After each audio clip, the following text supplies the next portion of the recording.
My name is Claire Adams, and I still remember the way the fluorescent lights buzzed above my head in that beige boardroom, moments before everything shifted.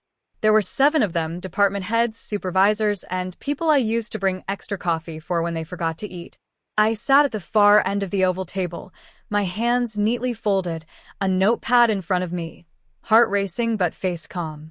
I had prepared for this meeting for weeks. They had invited me to discuss future opportunities, and in my gut I thought maybe, just maybe, this would be the moment I stepped into something more. Something visible. Something earned. But the man in the navy blue suit, Mr. Halvorsen, cleared his throat and shattered that little hope with one sentence. Claire, we really appreciate you, but we're going with someone a bit more dynamic for the public-facing role. I blinked slowly. I felt my chest rise and fall, carefully keeping my expression neutral. My voice caught in my throat. I didn't say anything. He continued, as if offering me some form of consolation. You're excellent at the behind-the-scenes work. You just don't quite have the presence we need out front. Presence. That word felt like a slap. I wasn't surprised. I'd heard versions of this before, in school, at internships, during networking events where I'd smile politely while others outshouted me for attention. Too soft-spoken. Too reserved. Too quiet. I looked across the table at Ashley, the one they chose instead. She was confident, loud, and charming, the type of person who could work a room like it owed her something. She didn't even meet my eyes. The rest of the meeting blurred. They said things like, "You're invaluable, Claire. We just think Ashley is a better fit for this one." It's nothing personal. Nothing personal. That phrase. It stayed with me long after I left the room.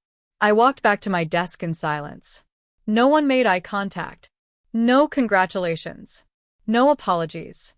Just that weird quiet when people know something happened and are too awkward to acknowledge it.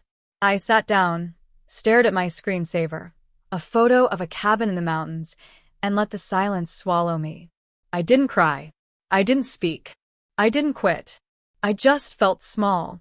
I had always been quiet. Not shy, not withdrawn, just not loud. I didn't interrupt. I didn't overshare. I didn't need to be the center of attention. But that day, I realized the world wasn't built for people like me. It rewards volume over value. Noise over nuance. That night, I skipped dinner. I sat on my apartment floor, legs crossed, a half-empty glass of water beside me. I kept replaying the moment, the way they phrased it so gently, as if I should be grateful. As if I should be thankful they didn't say worse. I opened my laptop and stared at the blank screen.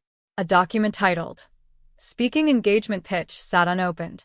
I had started it 2 weeks ago, imagining myself one day standing on a stage, talking about innovation, purpose, and leadership. I'd written 3 lines before doubt pulled me away. That night, I deleted the file. 3 days later, a company-wide email went out. Ashley was now the director of outreach and public relations. They quoted her in the announcement. I'm excited to be the voice of our incredible team. The voice. The word stung more than I expected.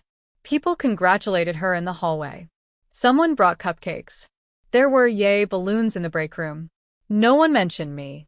No one asked how I was doing. And I didn't offer anything either. I shrank. I smiled. I said, "She'll do great." That evening, I got a text from my sister. Emily. Saw the announcement. You okay? I typed back. Claire. Yeah, I'm happy for her. But my fingers hovered over the screen for a second longer.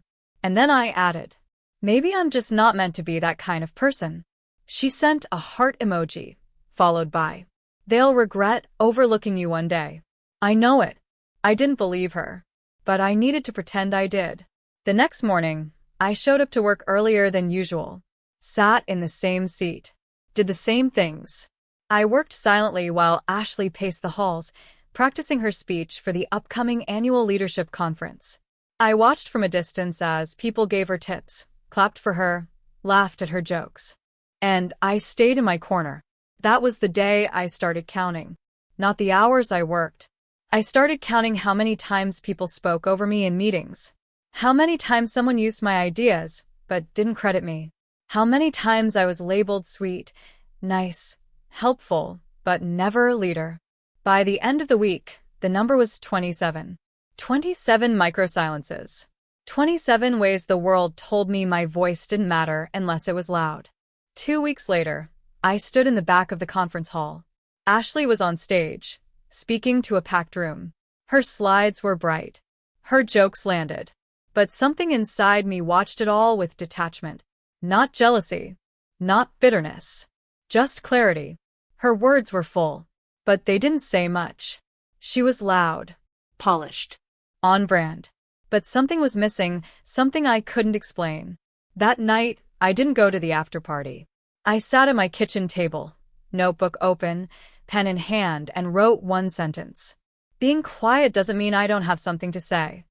That sentence turned into a paragraph, then a page, then 3. And then, I posted it. Not on social media. Not publicly. I posted it in an online forum for women in leadership. Anonymous. Just to test the waters. Within 2 days, it had over 800 responses. Women from all over the country commented. This hit me like a truck. I've never related to something more. Thank you for saying what I've felt my whole life. One woman wrote, you should speak at our next summit. I reread her message 5 times. I didn't reply. Not yet. Because I was still afraid, still unsure. But somewhere inside me, the spark had lit. And I knew, no matter how quiet I had been, I was about to make noise in a way they'd never expect. My silence didn't start in that boardroom. It started when I was 7 years old, sitting at the dinner table while my older brother Matthew told stories about school fights, football, and how his teachers just didn't get him. My parents laughed, nodded, encouraged. My mom would say, he's a handful, but he's got personality. I remember trying to speak one night, interrupting Matthew to tell them I got second place in the spelling bee. My dad didn't even look up from his plate. Hold on, Claire. Let Matthew finish. He never circled back. No one ever asked me what word I missed. No one asked if I felt proud. That night, I quietly slid the certificate under my bed and told myself, it's not a big deal. That became my pattern: swallow the ache, bury the good, and pretend I didn't need applause to breathe. My family always treated me like the easy child. They never worried about me. I didn't sneak out, didn't argue, didn't get bad grades. I followed the rules. I colored inside the lines. But easy turned into invisible. Matthew got away with everything. He crashed my mom's car and got grounded for 2 days. I forgot to text one night after my college internship and got a 3-day guilt trip for worrying them. It wasn't malicious. They weren't cruel. But they were selective. Selective about who they noticed. Selective about who they celebrated. In high school, I was the girl who volunteered at the library during lunch. I wasn't popular, but I wasn't lonely either. People liked me. They just didn't remember me. I could sit in a group conversation and say something meaningful, only to hear someone else say the same thing louder 2 minutes later and get all the credit. By the time I got to college, I'd mastered the art of self-erasure. I chose a communications degree, not because I loved speaking, but because I wanted to understand how others did it so effortlessly. But even in class during presentations, I would freeze. My heart would pound in my ears. My hands would shake just before I spoke. My professors would write comments like, great content, but work on projection. Clear mind, hesitant delivery. You have a voice worth using. I read that last one over and over. You have a voice worth using. But where was the space to use it? Every group project I led was co-opted by louder classmates. Every idea I shared was edited until it was no longer mine. I got my first job out of college by applying online, no networking, no referrals. Just a simple resume, a quiet interview, and a handwritten thank you note. They hired me as a content coordinator, and I threw myself into work like it was oxygen. I didn't speak much in meetings, but my reports were thorough. My analytics were clean. My copy edits saved major campaigns from going live with mistakes. But every performance review ended with some version of, "You're great. Just wish you'd speak up more." I wanted to scream. I do speak. I just don't shout. But instead I nodded. Every year, I watched others, louder, messier but bolder, get promotions. I convinced myself it was fine. I didn't need a title to feel valuable. I just wanted to be useful. Until usefulness started to feel like servitude. Until I realized I was training new hires who would soon manage me. I think what broke me wasn't the rejection in that boardroom. It was the compounding weight of every rejection that came before it. Every unnoticed birthday. Every skipped invitation. Every, "you're so quiet," disguised as a compliment. Even in my friendship circles, I was the listener. The secret keeper. The one they called when they needed comfort, but rarely invited when they needed celebration. One time, I found out about a friend's engagement party on Instagram. When I asked her, she said, "Oh, I didn't think you'd want to come. It'll be loud and chaotic." I didn't respond. She was right. It would have been loud. But that didn't mean I wanted to be forgotten. I moved out at 23, into a small apartment in Portland. It was the first time I felt like I had space to be myself. No judgments. No interruptions. Just quiet mornings and bookshelves filled with underlined poetry. But even then, I didn't know how to fill the silence with my own story. I journaled. I drafted emails I never sent. I wrote speeches I never gave. And all along I thought my quietness was a flaw, something to fix, something to overcome. But the truth is, quiet people carry loud truths. We just don't scream them. We live them. And I had lived enough moments in the shadows to know what sunlight would feel like. A year before the rejection, I was on a video call with my mom. She was baking cookies in the background, not really listening, while I told her I'd applied to present at a company event. She didn't look up from the tray. She said, "Oh, well, don't stress yourself if it's not your thing. You've always been more of a helper than a leader anyway." A helper? I smiled, said nothing, bit the inside of my cheek. She wasn't trying to hurt me. That was just the story they'd always written for me. Claire. The good girl. The quiet one. The helper. But maybe I didn't want to be written anymore. Maybe I wanted to be the author this time. Maybe I wanted to write a new role. Not loud, not flashy, just true. And maybe that role started with claiming my voice, exactly the way it sounded. Soft. Steady. Certain. The day of the conference selection meeting, I walked into the boardroom 20 minutes early. I'd practiced my proposal for weeks, the power of listening in leadership. It was about how listening isn't passive, it's strategic, transformative. I had real data, real stories, real heart behind it. I knew it was good, not flashy, but solid. I wore a deep navy blazer, hair pinned neatly. I'd even printed out handouts with my speaking outline. I placed them on the table, one by one, heart fluttering with something that almost felt like hope. People trickled in, talking, laughing, joking about which sessions would get chosen. A few nodded politely at me, but no one asked about my topic. Then came David, our VP, coffee in hand, phone still buzzing. He didn't sit. He skimmed the list, tilted his head. "Claire, the power of listening? Huh. Are you submitting this as your proposal?" I nodded. He gave a slow smile. The kind people give a child offering finger paint as art. "That's sweet. But we're really going for energy this year. Big topics. You know, fire starters. Motivational stuff. You sure this is your lane?" My throat went dry. I said softly, "I believe it's a message people need. Especially now." He nodded, but it was the kind of nod people give when they've already decided. The meeting started. One by one, proposals were discussed. Leading through chaos. 10x your impact with bold moves. Winning by risking. Applause. Excitement. Buzzwords flying like confetti. When it got to mine, David barely paused. He just said, "Claire's topic is good, but we need louder voices this year. More presence on stage." Someone else chimed in, "Yeah, it's a solid message, but it might get lost in the mix." And just like that, no vote. No discussion. Just a casual dismissal. Like I wasn't even there. I wanted to speak. To say, listening is a leadership superpower. To remind them that the most influential people aren't always the loudest. They're the ones who make others feel heard. But I didn't say it. I didn't cry either. I just sat there, perfectly still, while my hand traced the corner of my printed outline. When the meeting ended, someone patted my shoulder and said, "Next time, Claire." As if rejection was routine. As if I hadn't poured the deepest parts of myself into something that was never even seen. I walked out with a polite smile, even as my ears burned.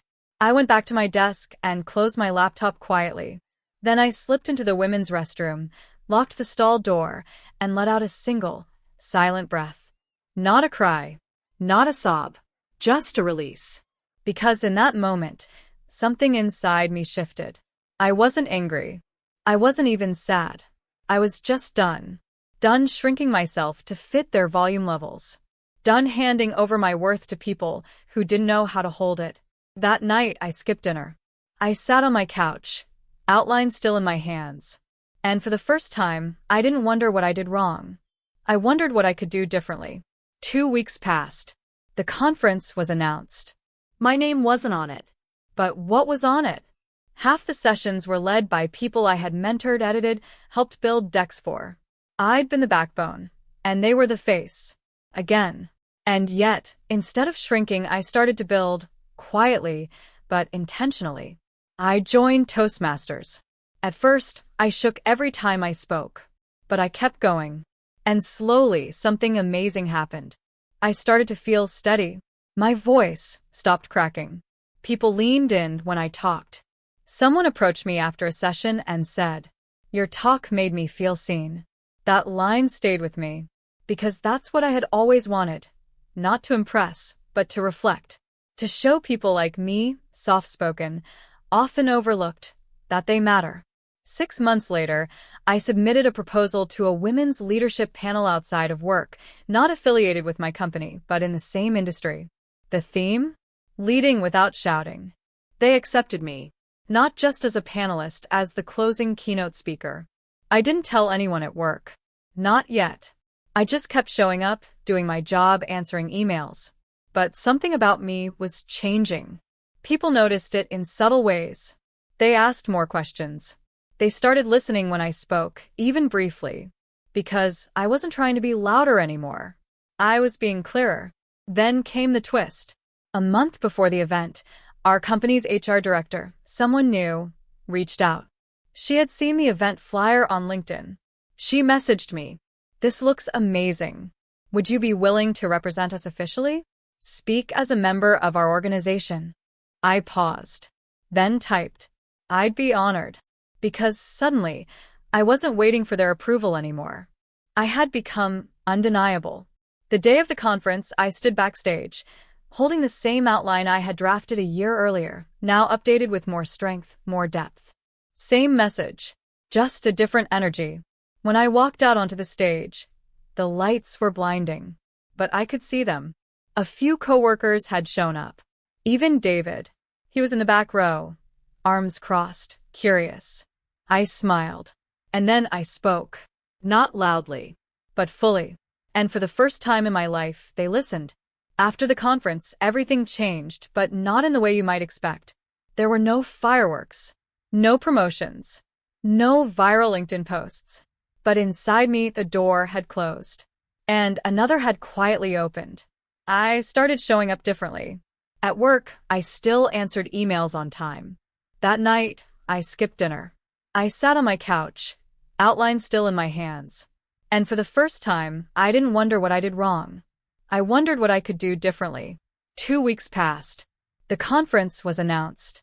My name wasn't on it. But what was on it? Half the sessions were led by people I had mentored, edited, helped build decks for.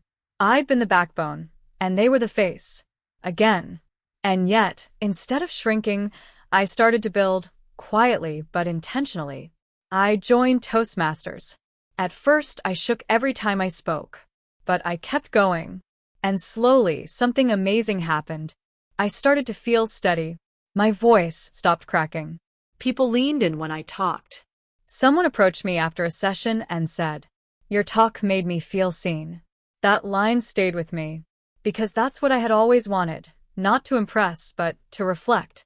To show people like me, soft-spoken, often overlooked, that they matter.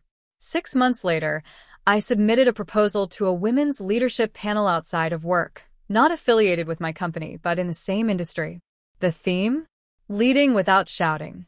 They accepted me, not just as a panelist, as the closing keynote speaker. I didn't tell anyone at work. Not yet. I just kept showing up, doing my job, answering emails. But something about me was changing. People noticed it in subtle ways. They asked more questions. They started listening when I spoke, even briefly.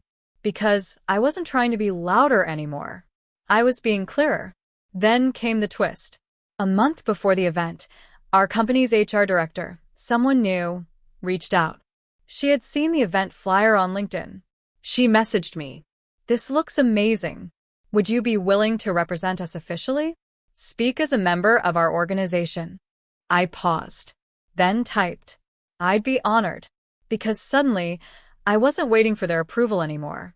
I had become undeniable. The day of the conference, I stood backstage, holding the same outline I had drafted a year earlier, now updated with more strength, more depth. Same message, just a different energy. When I walked out onto the stage, the lights were blinding, but I could see them. A few coworkers had shown up. Even David. He was in the back row, arms crossed, curious. I smiled. And then I spoke. Not loudly, but fully. And for the first time in my life, they listened. After the conference, everything changed, but not in the way you might expect. There were no fireworks, no promotions, no viral LinkedIn posts. But inside me, a door had closed, and another had quietly opened. I started showing up differently. At work, I still answered emails on time, still submitted clean reports, still supported the team. But I stopped doing extra. No more fixing other people's slides at midnight. No more ghostwriting emails or staying late to clean up someone else's mess. No more carrying water for people who wouldn't lift a finger for me. They noticed almost immediately. Not through confrontation, but through absence. There was suddenly no one there to lean on, not like before. But I didn't explain. I didn't post a think piece or call a meeting. I just let the silence speak. I pulled out of the emotional payroll, as my therapist once called it. The one where you over-deliver in hopes of finally being seen. I canceled the auto-renewal on their approval. One morning, David stopped by my desk and said casually, "Hey, think you could take a look at Jacob's deck before his meeting?" I looked at him, really looked, and simply said, "No, I can't today." I didn't explain, didn't apologize, didn't soften the edge. He blinked. "Okay," he said, confused. Then walked away. It was a small moment, but to me it was a line drawn in stone. A week later, a junior colleague, Maria, pulled me aside. "I don't know what changed," she said, "but you seem different." "Like stronger?" I smiled. "I'm just learning how to hold my own space." She nodded. "Well, whatever you're doing, it's working." And for the first time in years, I believed that. I started spending my evenings on things that made my soul exhale. Quiet walks, reading poetry, volunteering at the library's literacy program. Not because it was impressive, but because it was mine. I stopped answering work emails after 6 p.m. I muted the Slack channel. I uninstalled the work calendar from my phone. Not in defiance, in self-respect. And something beautiful happened. The less I performed for approval, the more people started respecting me. Not because I was louder, but because I was anchored. I remember one specific afternoon, gray skies, quiet floor. I was pouring tea in the kitchen when a senior manager, Rachel, came in. We hadn't spoken much before. She leaned on the counter, watching me. Then she said, almost out of nowhere, "I've noticed how you move through this place, Claire. You don't fight for attention, but people remember you. That's rare." I didn't know what to say, so I just offered her some tea. She laughed. "I'll take that as a yes." It hit me later that night. I was finally being seen, not for how loud I could be, but for how fully I showed up in silence. Meanwhile, the group chats I used to be a part of, I muted them. The weekend leadership circles I used to attend religiously, I stopped RSVPing. And no one really asked why. Because most people only value you when you're useful, not when you're whole. And I was finally becoming whole. One Saturday, my phone buzzed. It was a group invite to a planning committee for next year's conference. They added me automatically, without asking. Old Claire would have seen that as an honor. New Claire? I clicked Leave Group. No explanation. No follow-up message. Just peace. There was freedom in becoming a little mysterious. Freedom in no longer being so accessible. I didn't owe anyone an explanation for why I was protecting my energy. I just did. My mornings became sacred again. I stopped checking emails before sunrise. Started journaling. Drinking coffee slowly. Watching the way light moved across my living room floor. Every silent ritual whispered, "You're allowed to be here," even without proving anything. And perhaps the biggest shift? I stopped rehearsing my worth in my head. Stopped writing mental speeches defending why I deserved a seat at the table. Because I realized I am the table. And the table doesn't beg. It just stands. One day, I walked past a glass conference room. Inside, I saw a meeting full of familiar faces, the same ones who dismissed me last year. They didn't see me, but I saw them. And I felt nothing. Not bitterness. Not anger. Not envy. Just peace. Because I no longer needed to be in that room to validate my voice.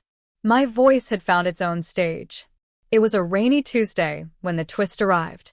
I was working remotely that day, wrapped in a soft gray hoodie, sipping herbal tea, answering emails in my favorite nook by the window. My inbox pinged. Subject line: "We met a few years ago. I never forgot you." I clicked, cautious. The sender's name was unfamiliar. Rebecca Holloway.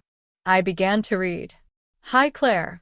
You may not remember me, but we met 3 years ago at a community networking event hosted at Greenleaf Medical. You stayed behind after a panel and helped me pick up my note cards when I dropped them. I was so embarrassed, and you knelt down, smiled, and said, 'Don't worry, we've all had our paper explosion days.' We ended up talking for 20 minutes about burnout, introversion, and how hard it is to feel seen when you don't fit the mold.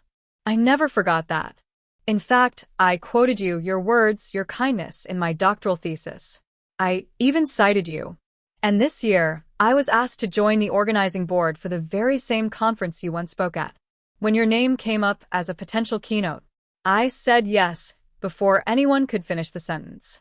I know you've probably moved on from all this, but I just wanted to say, you impacted me. And you didn't even know it. Warmly, Rebecca." I stared at the screen, hands trembling slightly, not from shock, but from recognition. Someone saw me. And not just someone. Someone outside the group that had tried to erase me. Someone who had no reason to pretend. I scrolled further. She'd attached a photo from that event. There I was, caught mid-laugh, helping a flustered woman gather her note cards. I'd completely forgotten the moment. But she hadn't. And that said everything. That afternoon, I did something I hadn't done in months. I opened social media, clicked into the conference's official page, scrolled through the photos from the recent planning session. There she was, Rebecca, standing confidently beside some of the same people who once rejected me. One caption read, "This year, we're bringing in voices that truly reflect impact, integrity, and inspiration." And just beneath it, someone had commented, "Claire Bennett, we're thrilled to have you back." I blinked. Back. They wanted me back? I closed the laptop, sat in silence, and listened to the storm tapping at the window. For the first time, I let the tears fall. Not from pain, but from a strange, full-circle gratitude. All those years of feeling invisible, and still, someone saw me. Days later, I received an official invitation in the mail. Heavy cardstock. Embossed lettering. Keynote speaker, Claire Bennett. This time, no one said I was too quiet. No one said I didn't fit the energy. No one made me jump through hoops or compete for space. They just honored me. Because someone I'd forgotten I helped, never forgot me. I called my friend Maria that night, told her everything. She screamed through the phone, "Claire, this is the plot twist of the century. You're the quiet storm that turned into a whole thunderclap." We laughed. We cried. Then she said something I'll never forget. You showed up without needing a spotlight, and somehow, the light found you anyway. That night, I sat down and wrote a letter to myself. Just 4 words. You were always enough. It didn't take long for the calls to start again. Funny how silence makes people uncomfortable, especially the ones who used to benefit from your silence. A few days after the announcement went live, my face posted across the conference's site as keynote speaker. I got a message from David. Yes, that David. The one who once told me I didn't fit the tone. His message popped up on LinkedIn of all places. Hey Claire. Wow, just saw the announcement. That's incredible news. So happy for you. Listen, would love to reconnect sometime. Maybe grab coffee before the big event? Let me know, smiley face. D.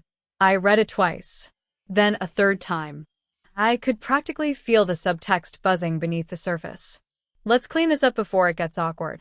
2 hours later, an email from Kristen landed in my inbox. Claire, so thrilled to see you back with us for this year's conference. I know things got a little intense during the last cycle. Water under the bridge, right? We're hoping this year can be about unity, healing, and moving forward. We're even planning a special reunion dinner. Would love for you to be part of it. Warmly, K. Unity. Healing. reunion dinner. As if we were some broken but beloved sitcom cast having a nostalgic get-together. Not the same group who once told me I was too quiet to represent their brand. But the most telling message came from someone I hadn't heard from in over a year. Emily. The one who'd nodded along during the board meeting where I was quietly dismissed. The one who never said a word in my defense. Her message? Hi Claire. Long time.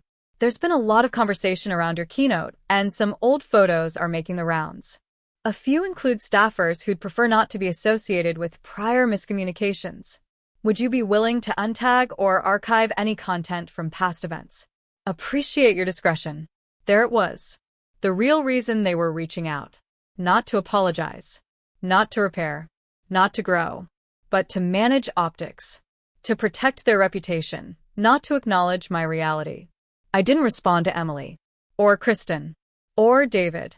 Instead, I forwarded Rebecca a copy of their emails with the subject line. Just in case you ever wondered why I said yes this year. It wasn't for them. She replied, Claire, this year is about reclaiming what they tried to erase. Not just for you, but for every person they called too quiet. Later that week, I received a formal request from the planning committee. They wanted to include me in a pre-event PR campaign, glossy photos, quotes, legacy highlight reels. Let's celebrate your return, they said. Funny. I never left. They just stopped inviting me in. A part of me was tempted to go along with it. Smile for the camera. Play nice. Make it easy for everyone to pretend the past didn't happen. But then I remembered. Closure is not pretending. Closure is clarity. Closure is truth, spoken or silent. So I sent them my reply. Hi all. I'll happily speak at the event. But I won't be participating in any narrative that implies we're back to normal. There was nothing normal about how I was treated. I won't be posting photos, quotes, or curated smiles. I'm here to speak, not to forget. See you on stage. Claire. No response. Not even a thumbs up emoji. Just silence. The kind of silence I once feared. Now, it felt like protection. A week before the conference, Maria and I went for lunch. She asked if I was nervous. Not about the speech, I said. About the faces I'll see in the crowd. She smiled. You don't owe them eye contact. You owe yourself the truth. I nodded. That's all I planned to bring. The day of the keynote arrived like a slow sunrise. No fanfare. No chaos. Just clarity. I wore a simple navy blue blazer. No loud colors. No curated brand statement. Just me. When I arrived at the venue, the woman at the front desk beamed. You must be Claire, she said, her eyes bright with recognition. We've been waiting for you. I smiled, the quiet kind, the kind I used to hide behind. Now, it was a strength. Backstage, I felt surprisingly calm. Not because the nerves weren't there, they were. But because this time, I wasn't performing for approval. I was here to tell the truth. Rebecca popped in to check on me. You good? I nodded. Better than I thought I'd be. She handed me a sealed envelope. Someone asked me to give this to you before you go on. I turned it over. No name. Just a soft handwritten note. To the woman who taught me what quiet courage looks like. Inside was a letter. It read, Dear Claire, we met only once, and I doubt you remember me. I was at the 2017 conference, the one you spoke at during the breakout session. Back then, I was hiding behind a volunteer badge and a whole lot of fear. I was struggling with anxiety, terrified to speak up, even in small groups. But that day, you didn't give a loud speech. You told a quiet story. You spoke about sitting at the edges of rooms, about how silence can be strength, not shame. You said something I'll never forget. The volume of your voice does not determine the value of your presence. I wrote it down. I taped it to my mirror. I lived by it.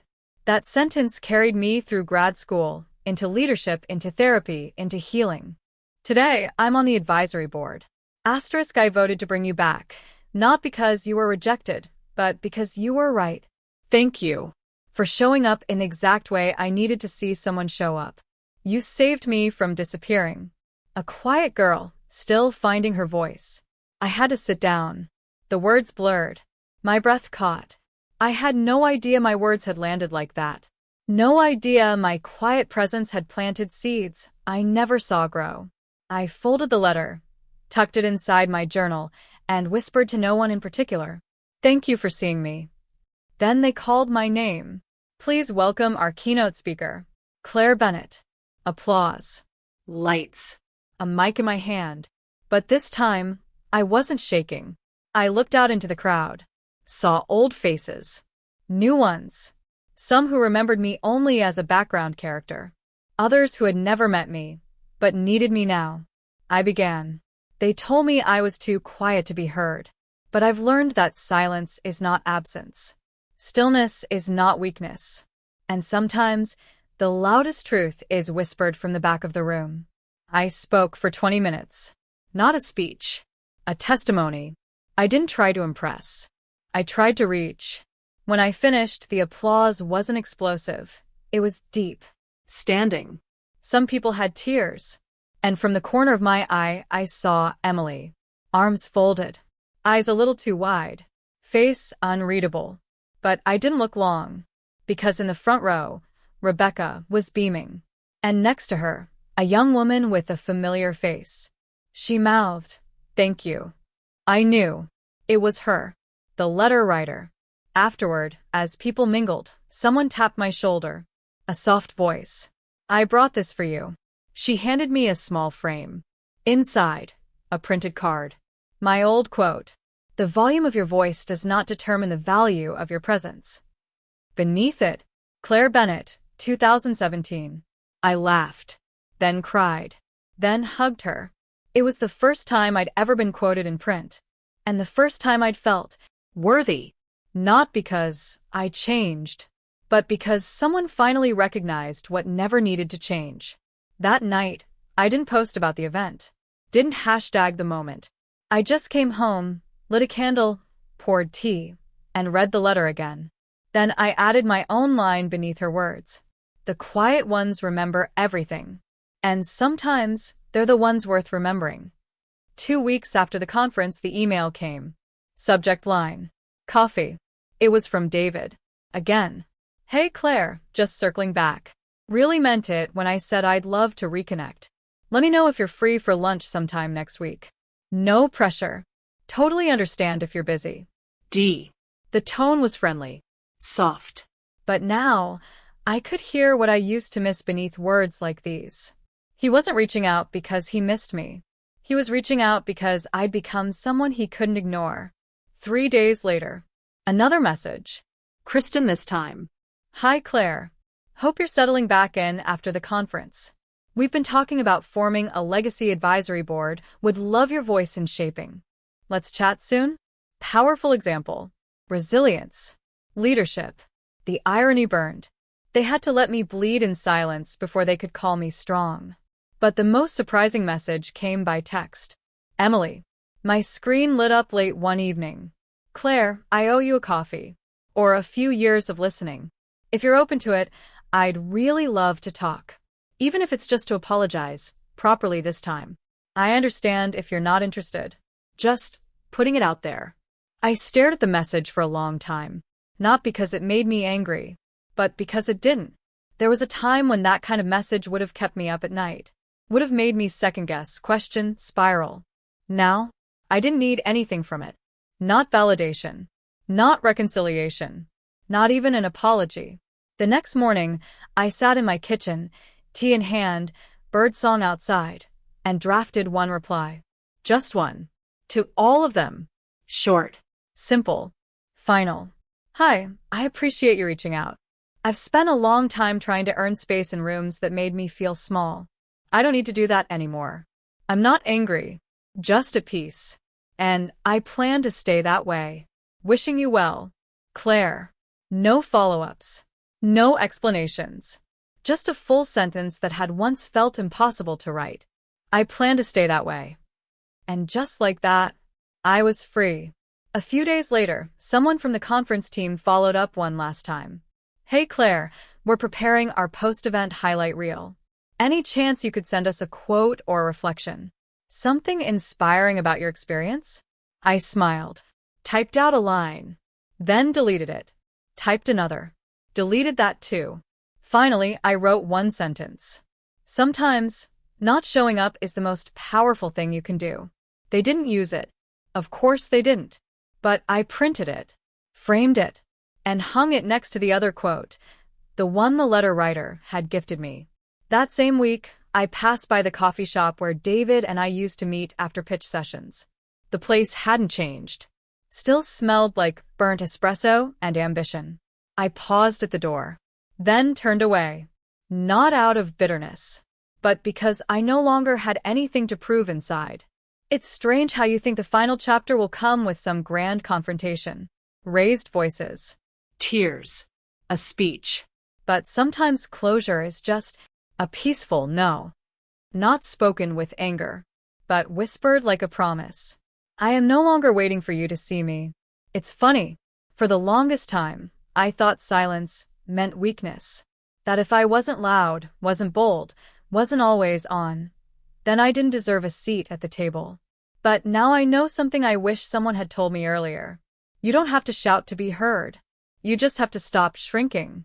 If you're watching this and your story feels similar, if you've ever been called too quiet, too sensitive, too soft, I want to speak to you now. Because you're not broken. You're not behind. You're not invisible. You've just been measured by the wrong scale. For years, I let other people tell me who I was. They said I didn't belong, that I wasn't dynamic enough, social enough, a natural leader. So I sat smaller, spoke less, hoped they would change their minds. But here's the truth. Some people need you to be small because it makes them feel big. And when you stop performing for their approval, they panic. Because without your silence, they have to confront the noise of their own insecurity. You might never get the apology. They might never admit they were wrong. But listen to me closely. You don't need their permission to heal. And you definitely don't need their invitation to shine. The version of you they rejected, that version was already enough. The quiet you, the one who notices too much, feels too deeply, stays up late overthinking every word. That version holds more wisdom than any boardroom noise ever will. I used to think vindication would look like them crawling back, begging me to return. But the real victory was waking up one day, reading their messages, and feeling nothing but peace. Not because I stopped caring, but because I stopped needing them to care. If you're still trying to be heard in a place where your voice is silenced, it's okay to leave the room. Sometimes the most powerful thing you can do is stop showing up. Not out of spite, but out of love for the part of you that deserves better. Let them call you cold. Let them say you've changed. Let them wonder why you're so distant. You don't owe them access just because they finally noticed what they lost. You are not too quiet. You are not too emotional. You are not hard to love. You are just too real for people who pretend. And somewhere Someone is watching you now, silently rooting for you. The way that girl rooted for me in the back row of that conference years ago. You never know whose life you're touching just by existing as you are. So, take up space. Speak softly, but with truth. Say no, and mean it. Disappear, and thrive anyway. Because sometimes, the loudest revenge isn't a scream. It's silence wrapped in peace.